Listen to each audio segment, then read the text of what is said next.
आप सुन रहे हैं बायोकेमिस्ट्री चैनल में आसिम अंसारी को। अगर आपको हमारी वीडियो पसंद आए तो प्लीज़ इस चैनल को सब्सक्राइब करें और साथ हर नई वीडियो के नोटिफिकेशन के लिए बेल के निशान को क्लिक करें। शुक्रिया।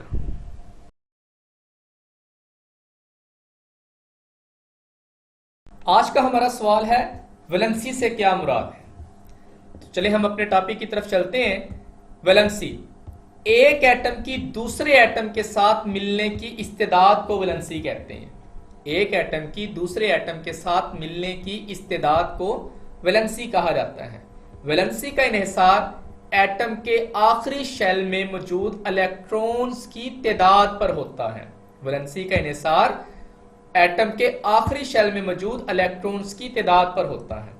सादा कोवलेंट कंपाउंड्स में किसी एलिमेंट की वैलेंसी से मुराद हाइड्रोजन एटम्स की वो तादाद है जो उस एलिमेंट के एक एटम से मिलती है। कोवलेंट कंपाउंड में किसी एलिमेंट की वैलेंसी से मुराद हाइड्रोजन एटम्स की वो तादाद है जो उस एलिमेंट के एक एटम से मिलती है, या केमिकल बॉन्ड्स की वो तादाद जो वो एलिमेंट बनाती है वो भी उसकी वैलेंसी को जाहिर करती है। मिसाल के तौर पे हम HCl को देखते हैं। अब HCl में Cl की वैलेंसी 1 है। HCl में Cl की वैलेंसी 1 है। क्यों 1 है? इसलिए कि Cl के साथ हाइड्रोजन के एटम की तादाद जो जुड़ी हुई है वो एक एटम है, तो लिहाजा Cl की वैलेंसी कितनी है? 1 है। इसी तरह आगे वाटर को अगर देखें तो वाटर में देखें ऑक्सीजन के साथ हाइड्रोजन के 2 एटम्स जुड़े हुए हैं। ऑक्सीजन के साथ हाइड्रोजन के 2 एटम्स जुड़े हुए हैं, इसलिए ऑक्सीजन की वैलेंसी कितनी होगी? 2 होगी। तो हम ये कह सकते हैं कि हाइड्रोजन की वो तादाद जो किसी एटम के साथ जुड़ी होती है या किसी एलिमेंट के साथ जुड़ी होती है वो उसकी वैलेंसी को जाहिर करती है। इसी तरह नाइट्रोजन को देखें। नाइट्रोजन में 3 हाइड्रोजन के एटम नाइट्रोजन के साथ जो है वो बॉन्ड बनाते हैं, या आप सिंपल अल्फाज में ये कह सकते हैं कि नाइट्रोजन के साथ हाइड्रोजन के 3 एटम जुड़े होते हैं। नाइट्रोजन के साथ हाइड्रोजन के 3 एटमों ने बॉन्ड बनाया होता है, तो लिहाजा नाइट्रोजन की वैलेंसी 3 है।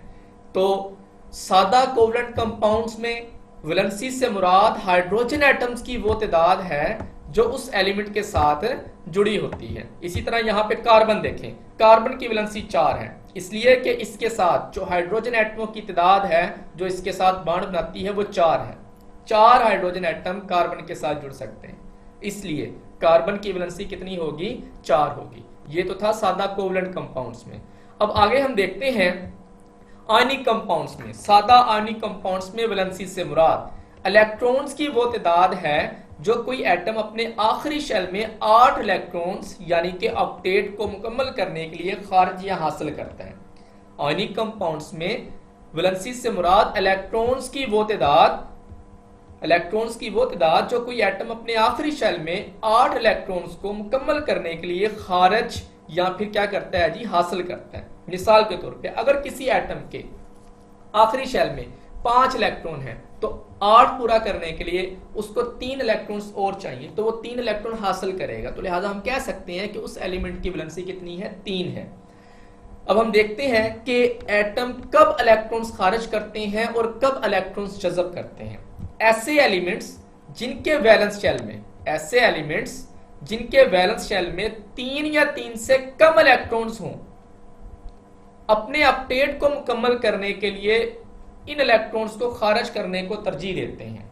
ऐसे एलिमेंट्स जिनके वैलेंस शेल में 3 या 3 से कम इलेक्ट्रॉन्स हों अपने ऑक्टेट को मुकम्मल करने के लिए इलेक्ट्रॉन्स को खारिज करने को तरजीह देते हैं। मिसाल के तौर पे अगर किसी एटम के आखिरी शेल में 1 इलेक्ट्रॉन है तो वो क्या करेगा? उस 1 इलेक्ट्रॉन को खारिज करने को तरजीह देगा और अपने ऑक्टेट को वो पूरा करेगा। अगर किसी एटम के आखिरी शेल में 3 इलेक्ट्रॉन है तो वो 3 इलेक्ट्रॉन को खारिज करने को तरजीह देगा और इस तरह अपनी ऑक्टेट को क्या करेगा? मुकम्मल करेगा। मिसाल के तौर पे सोडियम, मैग्नीशियम और एल्यूमिनियम के वैलेंस शेल में बिल तरतीब 1, 2 और 3 इलेक्ट्रॉन्स पाए जाते हैं। सोडियम के वैलेंस शेल में 1 इलेक्ट्रॉन, मैग्नीशियम के वैलेंस शेल में 2 इलेक्ट्रॉन और एल्यूमिनियम के वैलेंस शेल में 3 इलेक्ट्रॉन्स पाए जाते हैं। तो लिहाजा ये एटम्स इन इलेक्ट्रॉन्स को खारिज करके बिल तरतीब 1, 2 और 3 वैलेंसी के हामिल हो जाते हैं। मसलन सोडियम 1 इलेक्ट्रॉन खारिज करेगा, उसकी वैलेंसी 1 होगी। मैग्नीशियम जो है 2 इलेक्ट्रॉन खारिज करेगा तो इसकी वैलेंसी 2 होगी। एल्यूमिनियम 3 इलेक्ट्रॉन खारिज करेगा तो इसकी वैलेंसी कितनी हो जाएगी?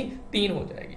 जिस तरह देखिए सोडियम जो है इसकी वैलेंसी 1 है क्योंकि इसके वैलेंस शेल में यहाँ पे 1 इलेक्ट्रॉन पाया जाता है। ये अपना 1 इलेक्ट्रॉन जब खारिज करेगा तो इसका ऑक्टेट मुकम्मल हो जाएगा, इसका जो वैलेंस शेल बाकी बचेगा उसमें 8 इलेक्ट्रॉन्स पूरे हो जाएंगे। इसी तरह जब हम देखते हैं उसको मैग्नीशियम को, तो मैग्नीशियम की वैलेंसी 2 है। क्यों? इसलिए कि उसके आउटर मोस्ट शेल में, जिसको आप वैलेंस शेल कहते हैं, वहां पे 2 इलेक्ट्रॉन्स पाए जाते हैं। ये 2 इलेक्ट्रॉन्स खारिज करके अपने ऑक्टेट को मुकम्मल करता है। मैग्नीशियम ने 2 इलेक्ट्रॉन्स खारिज किए तो हम कह सकते हैं मैग्नीशियम की वैलेंसी कितनी है? 2 है। एल्यूमिनियम जो है, एल्यूमिनियम की वैलेंसी 3 है। एल्यूमिनियम की वैलेंसी 3 है क्योंकि उसके आउटर मोस्ट शेल में 3 इलेक्ट्रॉन्स पाए जाते हैं, तो वो अपने 3 इलेक्ट्रॉन खारिज करेगा और अपने ऑक्टेट को मुकम्मल करेगा। एल्यूमिनियम ने 3 इलेक्ट्रॉन खारिज किए तो इसलिए इसकी वैलेंसी कितनी होगी? 3 होगी। इसी तरह अब हम देखेंगे कि कौन से एलिमेंट्स इलेक्ट्रॉन्स को जज़ब करते हैं। ऐसे एलिमेंट्स जिनके वैलेंस शेल में 5 या 5 से ज्यादा इलेक्ट्रॉन्स हों, वो अपना ऑक्टेट मुकम्मल करने के लिए बाहर से इलेक्ट्रॉन्स हासिल करते हैं। मिसाल के तौर पे नाइट्रोजन, ऑक्सीजन और Cl क्लोरीन के वैलेंस शेल में बिलतरतीब 5, 6 और 7 इलेक्ट्रॉन्स होते हैं। नाइट्रोजन के वैलेंस शेल में 5, ऑक्सीजन के वैलेंस शेल में 6 और क्लोरीन के वैलेंस शेल में 7 इलेक्ट्रॉन्स होते हैं। नाइट्रोजन के पास 3 इलेक्ट्रॉन की कमी है, ऑक्सीजन के पास 2 इलेक्ट्रॉन्स की कमी है और Cl क्लोरीन के पास 1 इलेक्ट्रॉन्स की कमी है। ये एटम अपना ऑक्टेट मुकम्मल करने के लिए बिलतरतीब 3, 2 और 1 इलेक्ट्रॉन्स हासिल करते हैं। यानी कि नाइट्रोजन 3 इलेक्ट्रॉन हासिल करेंगे, 5 उसके पास ऑलरेडी थे वैलेंस शेल में, 3 और ले लेंगे, टोटल 8 हो जाएंगे। ऑक्सीजन के वैलेंस शेल में 6 थे, 2 और ले लेंगे, टोटल कितने हो जाएंगे? 8।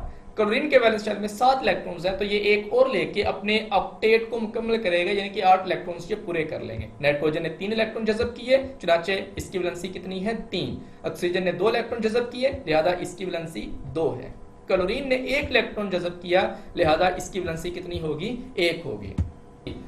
नाइट्रोजन है, नाइट्रोजन के वैलेंस शेल में 5 इलेक्ट्रॉन है, तो 3 इलेक्ट्रॉन की कमी है, ऑक्टेट मुकम्मल करने के लिए 3 इलेक्ट्रॉन हासिल करेगा, इस तरह इसकी वैलेंसी 3 हो जाएगी। ऑक्सीजन के वैलेंस शेल में टोटल 6 इलेक्ट्रॉन है, यहाँ पे 2 इलेक्ट्रॉन्स की कमी है, तो ये 2 इलेक्ट्रॉन हासिल करके अपनी जो है वैलेंसी 2 को पूरा करेगा। इसी तरह जो है यहाँ पे क्लोरीन, इसके वैलेंस शेल में 7 इलेक्ट्रॉन्स है, यहाँ पे 1 इलेक्ट्रॉन की कमी है, ऑक्टेट मुकम्मल करने के लिए ये अपना 1 इलेक्ट्रॉन लेगा, इस तरह इसकी वैलेंसी कितनी हो जाएगी? 1 हो जाएगी।